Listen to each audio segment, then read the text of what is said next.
Avis vascular centre మన దేశంలోనే the best varicose vein hospital. Support చేశారా ఇట్లా వెళ్ళిపోతున్నాను నేను సినిమాల్లోకి, నేను ట్రై చేస్తానంటే? అంటే వాళ్ళు భయపడ్డారు, మా బ్రదర్ కానీ మదరు ఫాదర్ అందరూ భయపడ్డారు. అవసరమా మనకి, ఆడెవరున్నారు తెలిసిన వాళ్ళు, అది ఇది వీడు ఎన్ని తలకి మాసిన పనులు అన్నీ చేస్తుంటాడు వీడు, ఆ టైప్లో ఉన్నింది. ఎక్కడో తెలియకుండా సపోర్ట్ అయితే ఉంది. నేను షార్ట్ ఫిల్మ్ తీసిన తర్వాత ఈ సీడీలకు రైట్ చేసి పంపించాను, DVD ప్లేయర్లో పెట్టి చూపించడం అయింది. వాళ్ళు అవన్నీ చూసి బాగా చేస్తున్నాడు వీడు, ఆ ఫీలింగ్ అయితే ఉంది. ఎప్పుడైతే నిదానంగా అవకాశాలు స్టార్ట్ అయినాయో బుడ్డి రన్ రాజా రన్ ఫస్ట్ సినిమా, తర్వాత పటాసు, వాళ్ళు థియేటర్లో చూసినప్పుడు చాలా హ్యాపీ అయ్యి జాగ్రత్త అనగానే కొంచెం కంగారు అయితే ఉంది. ఒక టైంలో ఎక్కడో కుమారి 21 సుకుమార్ సార్ వాళ్ళ సినిమా, దాంట్లో వాటర్లో పడిపోయాను, ఆల్మోస్ట్ చనిపోయాడు అని చెప్పేసి ఫోన్లో వెళ్ళిపోయాను. ఇది బ్యాంకాక్లో షూట్? కుమారి 21 కాదు, కుమారి 21 1 వీక్ రిలీజ్ ముందు ఓకే. ఒక చిన్న సినిమా ఈస్ట్ వెస్ట్ సైడ్ పాలకొల్లో ఎక్కడో గోదావరిలో పడిపోయి ఇంకా ఫోన్లో వెళ్ళిపోయి అక్కడ లోకల్ మీడియా వాళ్ళు వచ్చేసి నానా కష్టాలు పడి బయటికి లాగారు. మొత్తం ఉత్తి గందరగోళం చేశారు. కళ్ళు ఓపెన్ అవ్వడానికి 1.5 గంట పట్టింది. నాకు తెలుస్తుంది బతికే ఉన్నానని, ఓకే, కానీ కళ్ళు ఓపెన్ అవ్వట్లా. తాగేసి గందరగోళంగా నీళ్ళలోకి వెళ్ళిపోయి నాకు స్విమ్మింగ్ రాదు, ఏం రాదు. అప్పుడు ఇంట్లో వాళ్ళు విపరీతంగా తిట్టి, మా బ్రదరు ఇంటికి వచ్చి ఏదైనా ఫైనాన్స్ వ్యాపారం చేసుకుందాం అది ఇది ఇది అంటే, అప్పుడు సుకుమార్ సార్కి చెప్పాను, సార్ ఇలా జరిగింది సార్ అని. ఒరే అనవసరంగా కుమారి 21 నీకు అంకితం చేయాల్సి వచ్చేది కదా అనే సార్కి జరిగిన ఇన్సిడెంట్ చెప్పారు ఆర్యా టైంలో. అవును, ఆయన కూడా అలాగే పడిపోయారు. బన్నీ గారు వచ్చి లాగారు, ఒక లైట్ మ్యాన్ వచ్చి ఇతన్ని కాపాడాడు, అవన్నీ చెప్పారు సరదాగా. అందుకని గుర్తుంది కుమారి 21కి 1 వీక్ రిలీజ్ ముందు. ఓకే. అంటే ఏ సినిమాది షూటింగ్ అది?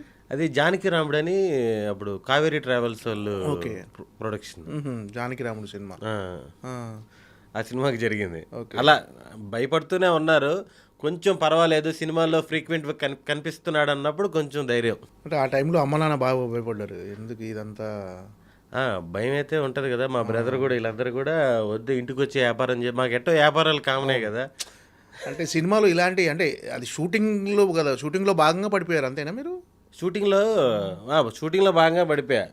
అప్పుడు ఏదో చిన్న ప్రాబ్లం, 62 కాల్ షీట్ అయితే వీళ్ళు మధ్యాహ్నం నుంచే చేసేద్దాం, టీం తక్కువ మందిని తీసుకెళ్ళి అదేదో దాంట్లో జరిగింది.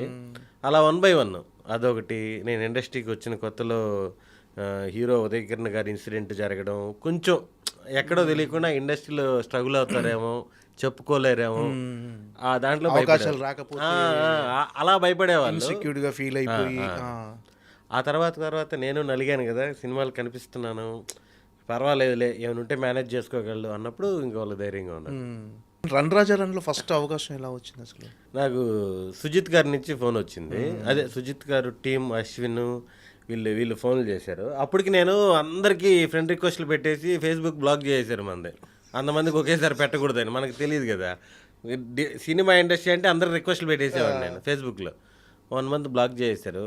దాంట్లో గ్యాప్ వచ్చింది, ఫోన్ వచ్చింది, వెళ్ళాను. కామెడీ టైమింగ్ అన్ని షార్ట్ ఫిల్మ్స్ అన్నీ బాగున్నాయని చెప్పి బాగా మాట్లాడారు. సినిమా అంతా అయిపోయింది, సాంగ్ ఒకటి బ్యాలెన్స్ ఉంది, దాంట్లో చిన్నది ఉంది, ఇది ఇస్తానని చెప్పి అది ఇచ్చారు, కండక్టర్ రోల్. ఓకే. అంటే చాలా టైం పట్టిందా అవకాశం రావడానికి రన్ రాజా రన్లో ఇక్కడికి వచ్చిన తర్వాత? అంటే మనకేమనిపిస్తుంది అంటే మనకంటే బెటర్ ఎవడున్నాడు, వానికంటే బెటర్గా మనం చేయగలం కాన్ఫిడెన్స్ ఉంటుంది డెఫినెట్గా. నాకు రివర్స్లో ఉంది. ఏంటంటే అసలుకి అద్భుతమైన యాక్టర్లు 100 మంది ఉన్నారు, దాంట్లో మనకు అవకాశం వచ్చిందంటే నిజంగా మన అదృష్టవంతులు. ఓకే. నాకు ఆ ఫీలింగ్ ఉంటుంది ఎప్పుడు. ఎందుకంటే నాతో పాటు షార్ట్ ఫిల్మ్స్ చేసిన వాళ్ళు, ఇంకా స్టేజ్ ఆర్టిస్టులు, వీళ్ళందరూ చాలా మంచి ఆర్టిస్టులు. ఇలా అంటే ఎడ్ చేస్తారు. సెంటిమెంట్స్ ఏంటంటే మనకు ఎన్ని ప్రిపరేషన్లు కావాలి, అన్ని గుర్తు తెచ్చుకోవాలి, అన్నీ దాంట్లో ఏదో మళ్ళీ అవి ఉంటే లేవో తెలియదు. చాలామంది యాక్టర్లు, దాంట్లో మనకు అవకాశం వచ్చిందంటే నిజంగా మన అదృష్టం అని ఫీల్ అవుతాను నేను. అంటే స్ట్రగుల్స్ ఫేస్ చేశారా? అంటే వెళ్ళటం, రిజెక్ట్ కావటాలు, అవమానపడటాలు, ఇలాంటివన్నీ ఉన్నాయా అసలు లైఫ్లో మనకు? అంటే 12లో వచ్చాను కదా నేను హైదరాబాద్, 14 నుంచి సినిమాలు స్టార్ట్ అయినాయి. 4-5 సినిమాలు చేసినా గ్యాప్ రావడం, ఆ తర్వాత మళ్ళీ సినిమాలు రావడం, చిన్నవి ఉంటాయి భయ్య. దాన్ని ఇప్పుడు నా ఈ స్ట్రగుల్స్ అని చెప్పాలంటే కూడా ఇబ్బందే. ఎందుకంటే చాలామంది స్ట్రగుల్స్ ఇంకా ఎక్కువ మంది ఉన్నారు. ఇప్పుడు ఫోటోలు తీసి నిన్న ఆఫీస్లో నిన్న ఫోటోలు ఉండేవి ఒకప్పుడు, ఇప్పుడు లేవేమో. నేను అసలు ఫోటో షూటే చేపిలే నేను, సింగిల్ ఫోటో కూడా. నాకు అసలు నాకేంటంటే సినిమా ఇండస్ట్రీకి వెళ్ళి కష్టపడి పేరు సంపాదించిన తర్వాత డబ్బులు వస్తాయి, పేరు వస్తాయి. నాకు షార్ట్ ఫిల్మ్స్ 4 షార్ట్ ఫిల్మ్లు చేశాను. వాటితో చాలా మంచి గుర్తింపు వచ్చింది. దానివల్ల ఎంతో కొంత పేరు వచ్చింది. వీడు షార్ట్ ఫిల్మ్ యాక్టర్ రా, వీడు నెల్లూరు సుదర్శన్ రా అని ఎంతో కొంత పేరు వచ్చింది. అలా ఒక చిన్న పేరుతో కూడా వెళ్ళాను కదా నేను. నాకు కొంచెం బెటర్గా అవకాశాలు వచ్చాయి. ఓకే, రన్ రాజా రన్లో అవకాశం వచ్చిన తర్వాత దాని తర్వాత ఆటోమేటిక్గా పటాస్ వచ్చింది. ఈ రెండింటికి ముందు దోచే వచ్చింది. అప్పుడు దోచే ప్రీ ప్రొడక్షన్లో ఉండడం వల్ల ఫస్ట్ కమిట్ అయిన సినిమా సుధీర్ వర్మ. సుధీర్ వర్మ గారు ఫుల్ సపోర్ట్ ఇచ్చారు మనకి. షార్ట్ ఫిల్మ్ చూసి నన్ను, శ్రీకాంత్ని, అలాగే శేఖర్ రాజా గారు ఊ కొడతారు ఉలికి పడతారా, వీళ్ళందరూ పిలిచి చాలా బాగా మాట్లాడారు. వాళ్ళు ఎప్పుడైతే సినిమాలు స్టార్ట్ చేశారో అన్నిట్లో అవకాశాలు వస్తా వచ్చాయి.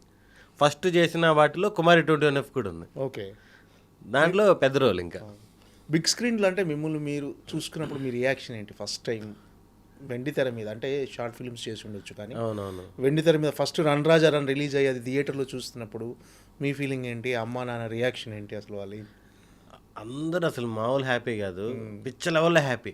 ఏది నేను దాంట్లో కనిపించేది ఒక నిమిషమైనా సరే, ఈరోజు నేను ఒక 2 hours ఫిలింలో 1/2 hour 1 hour ఉన్నా సరే అప్పుడున్న హ్యాపీనెస్ వేరు.